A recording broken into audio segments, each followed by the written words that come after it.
down at Dort. This is Dort, and I'm down at Dunk. This is Dort, and I'm down at Dort. I'm Josh Giddey, and I'm down to Dunk. Hey, this is Kenny Hustle, and I'm down to Dunk. I'm Darius Baisley, and I'm down to Dunk. I'm Mike Muscala, and I'm down to Dunk. This is Poku, and I'm down to Dunk. I love cereal. Captain Crunch, Cinnamon Toast Crunch, Cracklin' Oat Bran. Oh, I can have these. I'm going to share with my team, but I'm going to hog most of it. Welcome to Down to Dunk. I'm your host, Andrew Schlecht. We're part of the Athletic Podcast Network. With me, as always, is Michele Berra. Michele, what's up? Not on Monday, though. That's I know. Weird Tuesday pod. Needed a little bit longer of a break after an insane week of covering the draft. And a weekend of covering the draft, too, because we got to talk to the players on Saturday. So it's great. First of all, thanks to everyone who joined us at Fassler Hall Thursday night for the draft party. And thanks to Fassler Hall and Lively Beer Works and NBA Top Shot for all being part of the event. It was incredible. Very overwhelming. Fox 25 locally did a story on it. The Oklahoman did a story on it too, but didn't mention us at all in the story. They just talked about a gathering that happened. I guess they just couldn't mention us, maybe because it had to do with the Athletic. I don't know, but that was kind of cool. And then there was a story that went up on News 9 too, on our podcast. So it was kind of a crazy, overwhelming week that included the draft. And Michele, the Thunder, I thought they did well in this draft. They walked away with 4 players, 3 lottery picks. I've struggled to figure out the last time a team picked 3 times in the lottery. It just doesn't happen, you know? And you get the second pick and then 2 picks in the sweet spot, which I really appreciated Sam doing. So initial thoughts, what was your initial reaction to the Thunder's draft? Well, I think I'm in your camp with this. You have one pick that is way more important than the other. And on that pick, we had a lot of information. I think it's incredibly interesting for us to see Paolo going 1. Yeah. And seeing Presti choosing between Jabari and Chet. Yeah. That to me that tells me something. It tells me what we believed from the beginning, which was, hey, we got Chet. And it's really not close. Or at least it is like that. It's not that we are. It tells me that Chet was above Jabari all along for them. Yeah.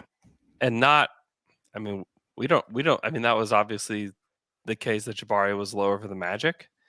And then you get to the Rockets and they seem to make the right choice for them too. I think that Jabari fits them well, but you just wonder if like Jabari was 3rd on a lot of people's lists for a while. Mm-hmm. So I don't know. I think it's interesting, and you just wonder if the play by the Magic was just to get somebody to bite on Jabari, thinking that for sure get specifically the Rockets, because I think they knew that they could get their guy at 3 if the Rockets bid on Jabari. But I think the Magic actually kind of shot themselves in the foot with the way they handled it, because I think that the whole time the Rockets are like, great. We're getting Paolo. This is going to be awesome. You know? Yeah, exactly. I don't think that if you are Houston and you don't have such a strong, either you have a very strong read on what Orlando is doing. Maybe they had, like OKC, Chet Holmgren way higher than the other 2, and Paolo and Jabari in the same tier, and you don't trade up significant assets to pick in the same tier. This is something that I think has to be remembered when we discuss the draft. And so they probably knew that Chet was not up for grabs, and OKC would not have traded back with the risk of losing Chet Holmgren. And so I think that the draft tells us something there. In general, it tells us that OKC has a clear idea about the kind of player that they want. I know that every outlet, Sam Vicini this morning or like I listened to it this morning, but it's probably yesterday with Matt Penny. They did an amazing review of the draft. The Athletic is amazing, so you can get tons of stuff there. And I think they said clearly, this is Presti picking a type. Yeah. Super long for their position, incredibly versatile, people that can make decision with the basketball in their hands, being able to be a creator for themselves and others. And every player that OKC took in the last 2 drafts is able to create off the dribble. Now, Trey Mann is probably on the lower end for creation for others, but you can say that he can create one of the most difficult shots to take at a very high level. And so elite creation skills is a must for Presti, and size. Yeah. And I think that in this draft, he went like on this path. Usman Jang, we probably didn't have the same grades on him. Yeah. This is not a trade that probably me and you would have done in his position. Right. But you can see him saying, hey, I want 2 of these guys. I need to get 2. So the only way is for me to pay a little bit more. Yeah. Yeah. On the Jang trade, I think there's a lot of context to it. I think one way that you can describe it is like he traded 3 picks so he could pick twice in that lottery range. Yeah. Like that's the reason why, because he could have expended the 12th pick and maybe like 1 additional pick, and then gotten there where you don't give up 3. But he gave up 3 picks that are more than likely not going to convey next year. A lot of people think, oh, these are 2023 picks. Well, they're not really 2023 picks. Not likely.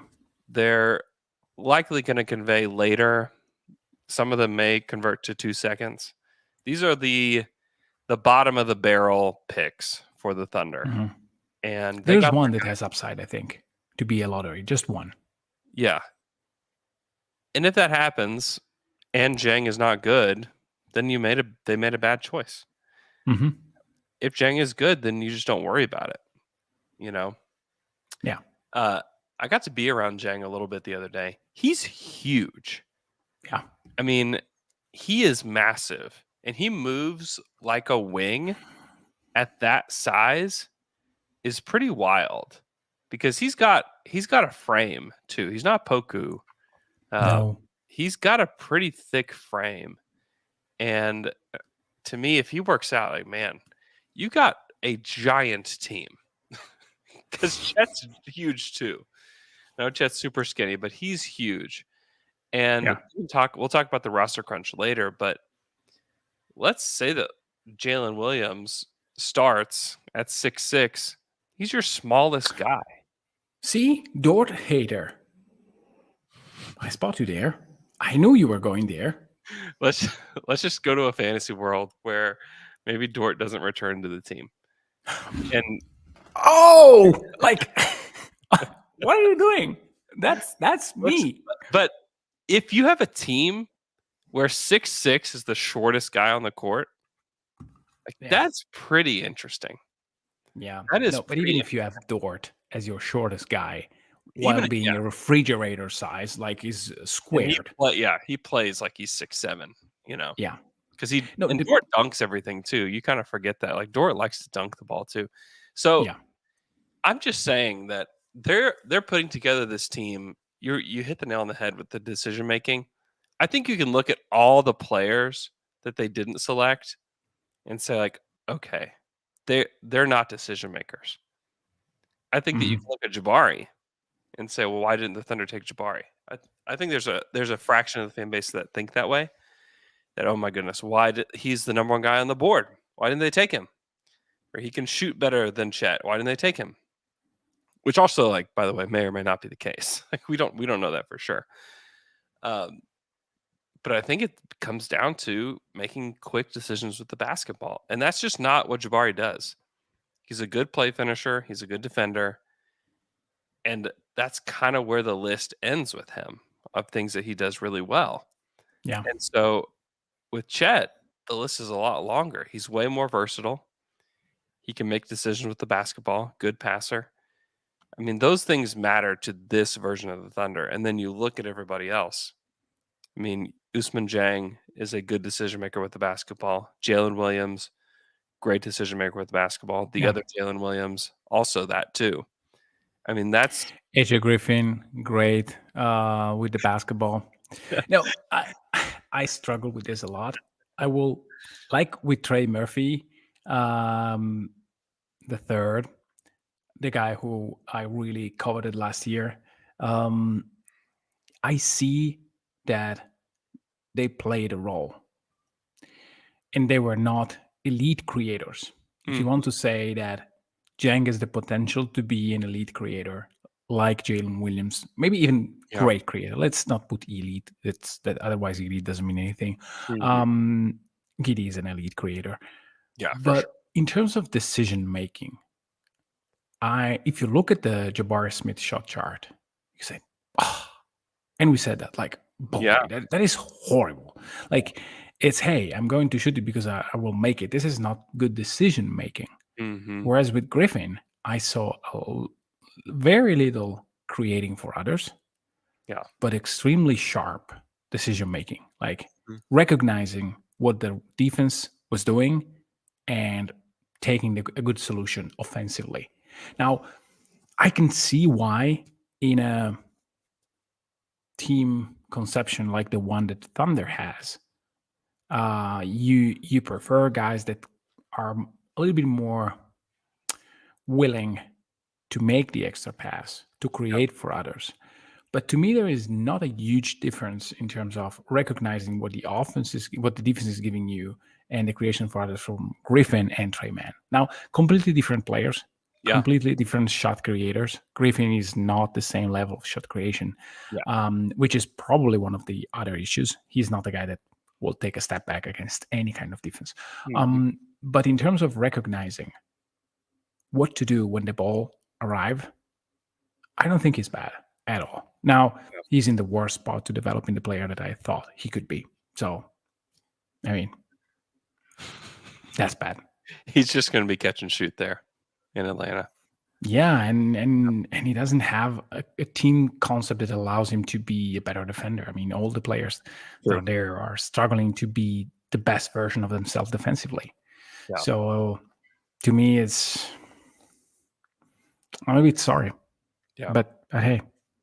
Yeah. Everyone can dream. Not every dream will come true.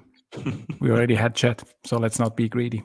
Yeah, Chet. I mean, I've tried to reemphasize this, but if the NBA draft selections for the Thunder were a pizza, the amount that matters in the draft for the Thunder, like Chet's 75% of the pizza.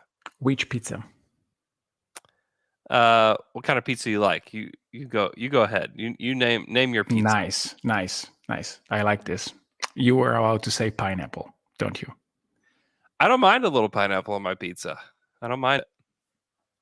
But I'll let you choose. You've never been more mad at me right now, I don't think. Not pineapple. Yeah, I haven't had pineapple on my pizza in a while. Good boy. No, any pizza that is a little bit spicy. On the chat, Grape Ape, he likes margarita. Yeah. No. You don't like margarita? No. Yes, I eat margarita, but I don't like margarita. It's vanilla. Like it's I mean, no. It's like just saying I like vanilla ice cream. Like, yeah, you like it, but do you just eat it? Like, no. Yeah. The deep dive on the pizza type that are the pizza type to have. It's going to be another Down to Dunk special when we will really need comfort food. Yeah. Not now. Yeah. Anyways, Chet matters the most. And like, that's it. The reason you tank, the reason you have a miserable season is to get a guy like Chet. Like, that's the reason. And then everybody else is, if Jang works, great. If Jalen Williams works, great. J-Dub. I don't know. I don't like the J-Dub, J-Will thing. I'll just go on the record saying I don't like it. And that we've got to find another solution for this problem. because it's a problem, and I J-Dub. don't like the solution to the problem. We need to find something that Michael Cage will remember and use. Yeah, I don't know that will work. Anyways, Jalen Williams out of Santa Clara, J-Dub. If he works, great. He's one player that I just have a hard time figuring out how he fails in the NBA. I don't know if he'll be great in the NBA, but I have a hard time figuring out a way that he fails. And then same for the other Jalen Williams, Razorback Williams. I think he is. I mean, he's as close to Jeremiah as it gets, right? In terms of potential role, yes, I think that he's probably more suited to play defense as a 5. Whereas Jeremiah is more adept to pass to play a little bit more as a spacer. I think that but yeah, I mean, I like the idea of using a second round pick on a center that can be functional in a offensive flow. Let's put it this way. I mean, of course, if it doesn't shoot the basketball, then his production will be limited for sure. Yeah. But if the spot up three works, then you have a guy who can pass the ball, who is a savant defensively. He really knows where to be at all times. Yeah. He has good anticipation skills, not as Chet, but very good. He's absolutely not afraid, a little bit too much, I would say, to put his body onto driving lane and stuff like that. And so if you have like a 34% from 3, that is a player that will play in the league for sure. With J-Dub, that doesn't sound good. I don't know. I don't want to call him neither Santa or Clara because it's not as cool there as Razorback will. But I agree. I can see him at worst of a like not in the same role as Grant Williams because that is not a small role, but it like the initial role of Grant Williams, a guy who is sound, who can play. Maybe he's not as fast, as quick. So that is, to me, the only sticking point. Like, if he's quick enough defensively to stay with, like, NBA caliber guards, that's a defensively. Question. Yeah, that's a big question for him. Is what role he will play, and I think the answer is like a lot of different roles.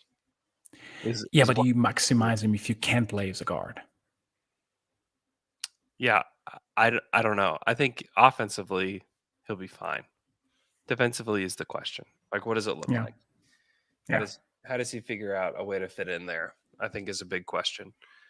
But I think that they've got a coach that has learned to maximize players that maybe aren't the best defenders in the NBA. He did that last year. I mean, it's kind of crazy that they were a top half of the league defense at any point in the season last year. I mean, it makes no sense that they were able to do that. And that was Mark. And so, to me, the wingspan is a big deal. If he had, I mean, he's got a 7'2" wingspan. If he were 6'6" with like a 6'9" wingspan or 6'8" wingspan, I think that you'd be like, man, like I don't know that I get it. He's not the first round pick.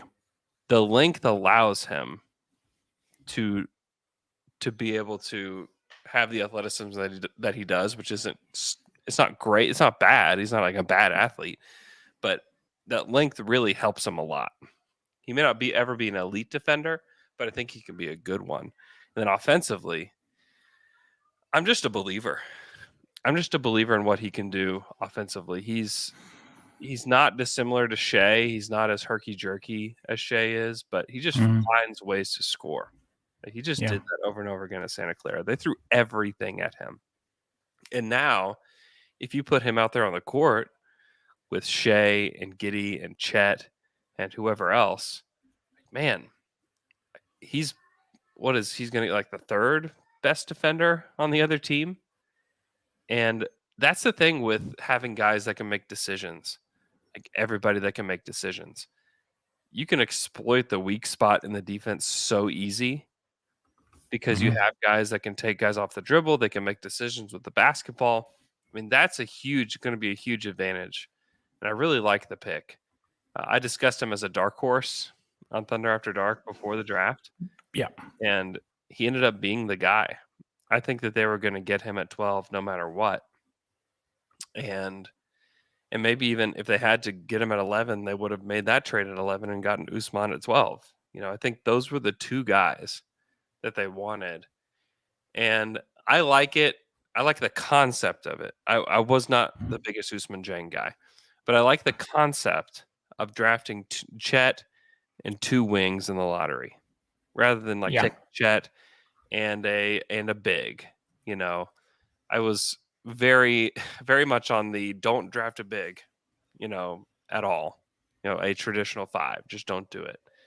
And they didn't, because I think that Jalen Williams, Razorback Williams, is a guy that can play the 4 in a pinch too, and is a little bit more versatile than a regular 5 is.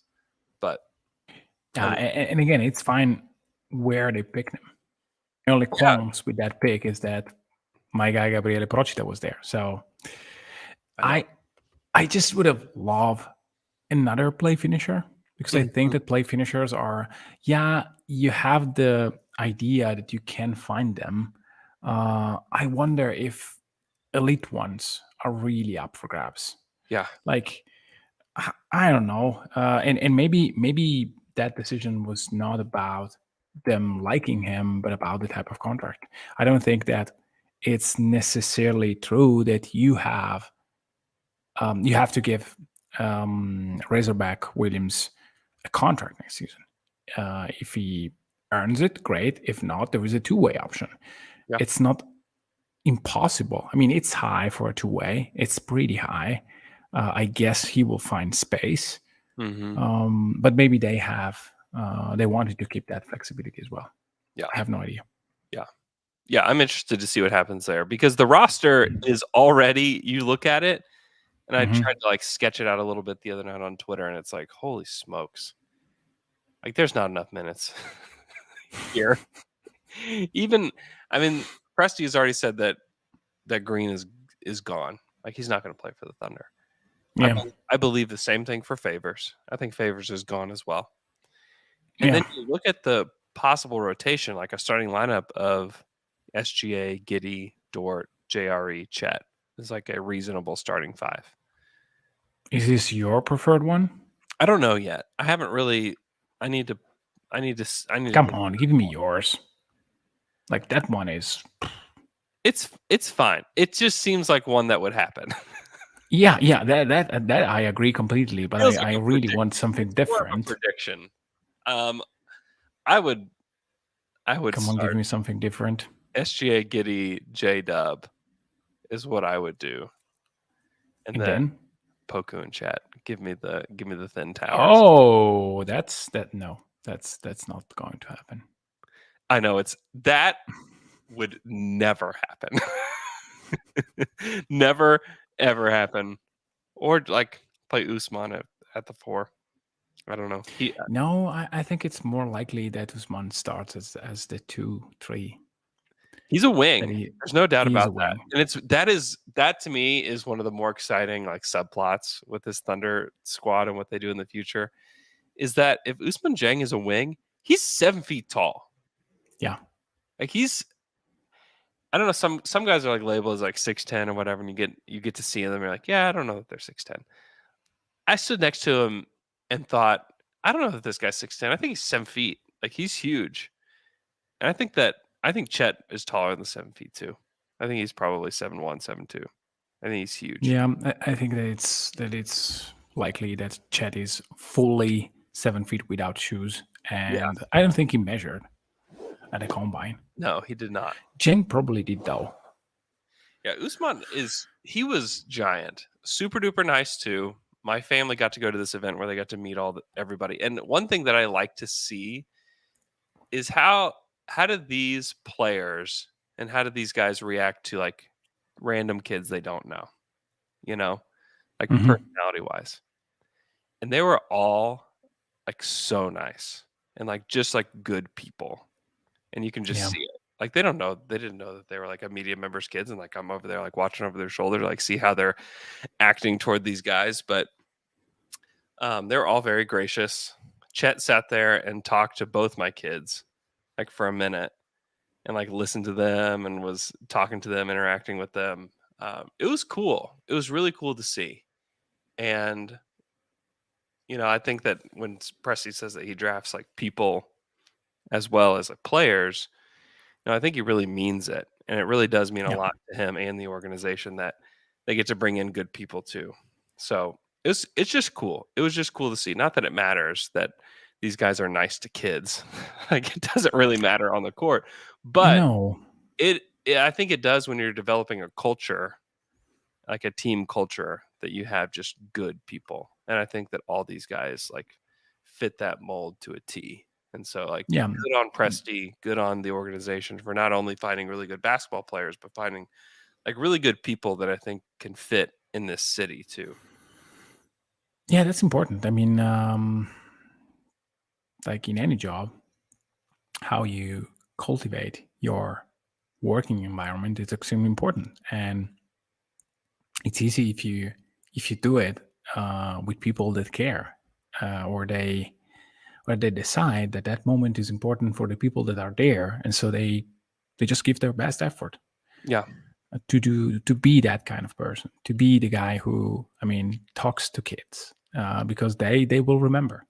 And so I really think that the effort, I mean, I think that a lot of teams do that, and a lot of players talk to kids, but I think that the parent can feel the difference. And if you felt that's a good sign, because it means that you thought that was authentic, or that your love for chat is so high that you were completely blindfolded from it. So it's fine anyway. Mm-hmm. Yeah. No, I mean, yeah, I really like this class. So we did learn about Summer League a little bit and how they're going Mhm. to handle it. The Utah Summer League is basically going to be for the guys that have already been on the team. So like Poku, Giddy, Trey Mann, Jeremiah, all those guys, Wiggins, all those guys are going to play in Utah. None of the Okay. rookies are playing in Utah. And then in Vegas, it's all the rookies. And I don't think any of those other guys are going to play in No. Vegas. I know for sure that Giddy and Poku are not playing in Vegas. I think there is a chance that Trey Mann plays in Vegas. Okay. So it could be, I mean, that would be pretty fun still. Like Trey and Chet and Usman and J Dub and Razorback Williams, all those guys playing. That's going to be still pretty fun. And like a decently functional team. I would also like to see like Aaron Wiggins play in that league too again, to see what his progress is on the Yeah. court. So, As a shooter, especially. yes. But that's, as of now, that's how they're splitting it up. Yeah. Well, It should be interesting. It should be at Yeah. least pretty interesting. I hate that they're splitting it up. It's just not fun. no, because we want to see Chet and Giddy come on. That's it. Yeah, I know. Let's take a quick break, and when we come back, we will discuss more of the roster crunch issues that the Thunder will deal with.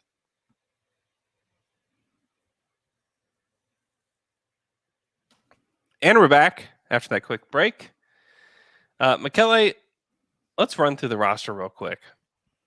So I think it's reasonable to expect the following players to probably play at least some in the rotation during the regular season. SGA, Giddy, Dort. JRE, Chet. Yeah. Jalen Williams. Trey Mann. Come Base. on. You can't say Jalen Williams. J Dub. Yes. Trey Mann. I would put Trey Mann ahead, but okay. Yeah, this is not a ranking, by the way. Okay. Baisley. J Will. Not sure. Poku. No, I'm not sure about Baisley. Yeah. I think that Not there is sure a either, because non-zero when chance.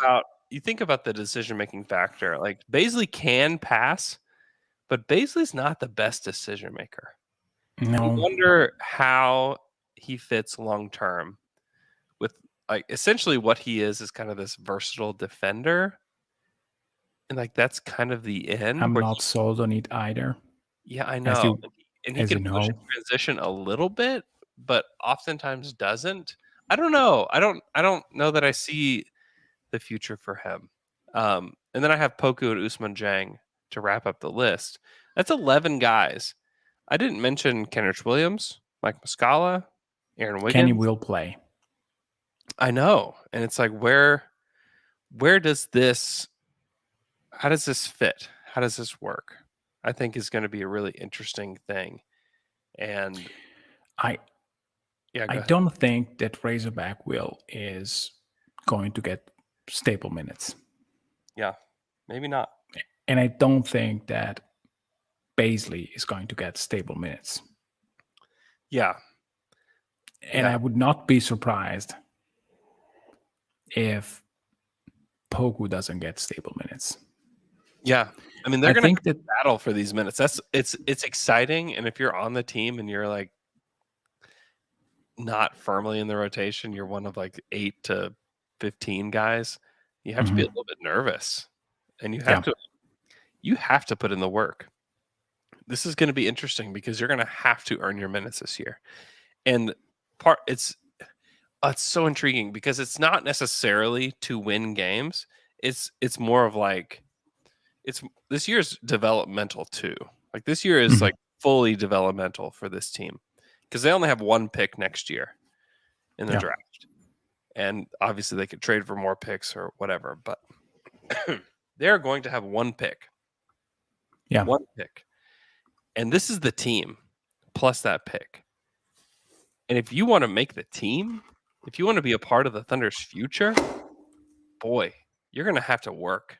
You're going to have to put in the work this offseason. And I've already heard a lot of really positive things about how much these guys are working in the offseason. A lot of them are here already in Oklahoma City and have been working for a long time. And the amount of work it's going to take for guys like Poku and Baisley and Usman and Wiggins and like I don't know if Roby's around or if Teo's around or if any of those guys are going to be here. The amount of work it's going to take for them to make the rotation is going to be big. You have to be like pretty good to make the rotation. So it's just going to be so intriguing to see not only like what the starting lineup is, but then like who, like you're unlikely to even run an 11-man rotation every single night. Like maybe that happens, 2 nights out of the week, but not every night are they going to run 11 guys. They may run 10 or 9, but man, it's going to be tough because I agree with you that like, Kenrich will play. I think Muscala early on will play. Yeah, to me, it's not a given, guys. Yeah, that Muscala will be here. I mean, I'm sure that the team is willing to keep him here. I'm sure that he wants to be here. But even if he stays, I was that bad noise was my keyboard before. I was trying to get to last year's minutes and game played. Baisley is at the top of the list. 69 games, 28 minutes. I don't see that being the case. Poku Poku 61 games, 20 minutes per night. That is probably on the high end to me. Definitely. Trey Mann 60 games, 23 minutes per game. I think that there is a room for a little bit of improvement there, like 25. But he's got to be better. Like he's got to have taken this offseason. Oh, he will be better. Worked. I have no doubt. He's not going to be better. Like he just has, but he has to. If you want to be that, like he just has to be a better player. And then you have Shea, Gideon, Dort. All playing in the 30s, but all playing 55 or less, 56 or less. Yeah. That is not going to be the case unless Andrew's dream is coming true, which I don't know. To me, Aaron Wiggins, 50 games. That is someone who has to really fight for it. Yeah, for Those sure. Those minutes are not going to be there for him. He has to be great. And he's another guy where, like, if someone sees him at Summer League and they offer him, I don't know, a good second rounder, I don't think Sam can hesitate. Yeah. It's probably good value. I mean, I like Wiggins. I like him a lot. But, you got to figure out the roster somehow. Yeah, exactly. Then there is Jerry. I think he plays. Mm-hmm. but not more than the 20, 25 minutes that he played last year. Yeah. And to be honest, I want to keep Kenrich around. So I think that he should play. Yeah, I do too. But anyway, last season we had 14 players that played 39 games or more Mm-hmm. with more than 15 minutes. So it's not impossible to see at least 12, 13 guys being in their rotation somehow, because Chet will probably not play 82 games. Yeah. Zhang maybe will spend time in the G League. I fully expect him either he's great, and then if he's great, but great meaning like too good for the G League, this team is going to win a lot. Yeah. And then you tighten the I rotation. don't expect that, by the way. Like Me neither. I don't expect that. I expect him to spend some time in the G League. I mean, Trey spent time in the G League this past year, playing time in the G League. But I expect it to be similar for Usman. I think he's going to spend time in the G League. And same for J-Dub and Razorback Will or whatever. I think that they both can spend time in the G League. Quite a good amount of time, to be honest with you. So I think that if you see 14 players as playing for minutes, I think that is actually good thinking. I don't think that you should expect reasonably high minutes for just 11. It's probably going to be a 10-11 men rotation every single night. Well, and things are going to change too throughout the season. They're going to want to try guys, and there will be probably parts of the season where like Baisley doesn't play at all, and we see a lot of somebody else. Like this is going to be 7 months out of 7 in the season. Oh, sorry. I mean, a lot of people are like, "Oh man, we got to get Lindy Waters out there." I just don't see how they're going to do it. Like, Lindy's got to be like 45%. Like he like makes 90% of his shots in practice. Like, man, we just can't keep him off the court. It's got to be something like that going on for him to make it. And same with like Roby. Like I know people that really like Roby and what he did at the end of the season, but man, like Roby's got to like take a huge step up to even make the team. Honestly, like him and Teo, man, because I do think that it's going to be Green and Favors. I think they're just going to be gone. Like I can't think of a reason that makes sense to keep those guys here. And then like Teo's got to be good in Summer League. I think he'll play in probably both Utah and in Vegas. Like he's got to be legitimately good and has got to have a really good training camp if he wants to make it, because he could be on the chopping block pretty easily. Same with Roby. I mean, I could see both those guys being gone, because they just have to make decisions. Vit Krejci too. Like Vit's got to be good in Summer League and has to have and to me, the most important thing is athletically, can he get back to anything close to what he was in Europe? Yeah. And if he can't, then I think that they cut him, or they trade him, or they do something. I think that you can keep Krejci another year just to see. It's not really costly. He can be your 15 guy. To be honest, I'm out on Teo. I wouldn't even bring him to Summer League. Maybe I'm wrong. Maybe, well, they can, so who cares? They're going to. It's not that they have to make a decision right now. Mm-hmm. So it's okay. But it's interesting. There's another one that seems likely that he'll be gone. Ty Jerome. Yeah. It's just hard to see a world where he fits with what they're trying to do. Yeah, and also having a project for him. I mean, I can see Mike and Kenny being those steady veterans that will really help. With Ty's, I mean, it doesn't seem that it's what they want for him. Yeah. Yeah. And he's a shooter that shot really poorly last year. Yeah. Like you just can't do that. Lou Dort. Sam Presti told us the other day that he is going to pick up Lou Dort's option unless something changes, which something could change in the next few days. But it's likely that they'll pick up his option. That's something that we've talked about on this show a lot. I think that we've been on that for a while, that's the most likely outcome for him, is that they pick up his option, take him to unrestricted free agency next year, and then either give him a deal or they don't. And I think that I think it's the right thing to do for a lot of reasons. One, Mhm. we don't know what his role is going to look like this year. It won't be like it was last year or the year before. I can tell you that much. Like, he's not going to get the possessions. He's not going to take 8 threes a game next year like he did last year. Hey, if it's just 8 threes and nothing else, maybe. And from the corners. Maybe. Yeah, if he takes 8 threes from the corners, maybe you're doing good. Yeah, I think it's the right thing to do. Unless he's willing to accept like 10 or 12 million per, I think you carry it to the off season. I think his extension after the opt-in, after the option is done by the Thunder, then they can extend him, and I think that contract is reasonable. Yeah, I would sign him to that contract. To be fair, like I think it's probably something around 60 million, a little bit less, like between 55 and 64 years. Yeah, 4 for 60, I think, is about the max that extension can be, which makes sense for him. I would sign him to that immediately. Yeah, I think they would too. I don't know. I don't think it's an indictment on Dort. I don't think it's an indictment on anything as far as like how things are going to be carried throughout the rest of his career here in Oklahoma City. I think he'll be here, honestly.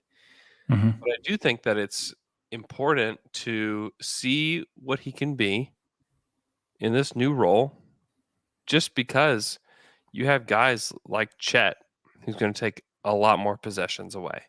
J-Dub will take a lot of possessions away. If Trey Man improves, he will take possessions away. I think if Giddey gets better, I think that he will take possessions away. So Dort is going to turn into less of a creator, more of a play finisher, creator when he needs to be, and just a crazy dog defender. Like, that's going to be his role. And I think, we've seen him in that role before with the Chris Paul team. And if he can transition back to that and just be a really good essentially a 3-and-D player, man, that's great. If you can sign him for $15 million per for 4 years, that's great. That's a great size contract to trade, and it's also a great size contract for a guy like that. Yeah, I think that if you have, and I don't think that would be the case, by the way, but if Dort says, hey, let's agree on this now. I want this to be settled. I really want to stay here. I don't want to go into the season with. I think that you do it. Yeah, because it's a little bit above the MLE, and whatever change of CBA you get, that contract will never be a bad one unless Dort is not he has serious injury. Yeah, because even if he replicates whatever he did this year for the entire season, cutting away a few possessions and just shooting 33% from three, while being an amazing on-ball defender, some team will jump on that contract. Yeah, agreed. So to me, that is value, period. It's value today for OKC and for Dort. Yeah. Because again, if it struggles a little bit, then it may be 10 millions, 12 millions. So I don't think that is bad value for Dort to have that extension locked in. But I agree that probably he would like to bet on himself a little bit. Yeah. And OKC is not in need to be aggressive because, again, the difference may be a starting salary of 18 instead of 15 if he's great. I don't think that there will be max offers next year. So, Jalen Brunson is not getting the max. Yeah. He's probably getting something north of 20, but not that much. Maybe 100 for 100, something like that. Yeah, I think that's right. 105 or something like that. Yeah, something like that, which is, again, it's way more than 60, but also it's unlikely that Dort will pick up as much as Brunson. Yeah, especially with a lesser role. Unless he just becomes a great player, which then you pay him. You just welcome it. You just welcome it. They're going to be so flexible next summer anyways. You just welcome it. The more likely outcome is that he just becomes more of a role player and kind of fits what you do anyways, just kind of fits in. And they've been looking at guys like that for a long time, or looking for a player like that for a long time. So I wouldn't be surprised. All right. That's going to end today's pod. Alex and I will do a pod tomorrow morning at 10:30. So if you want to tune in on YouTube, you can. Be sure to subscribe to our show on Apple Podcasts. Leave us a 5-star Apple Podcast review. That would mean a lot to us. Subscribe on YouTube. And we will talk to you guys again tomorrow.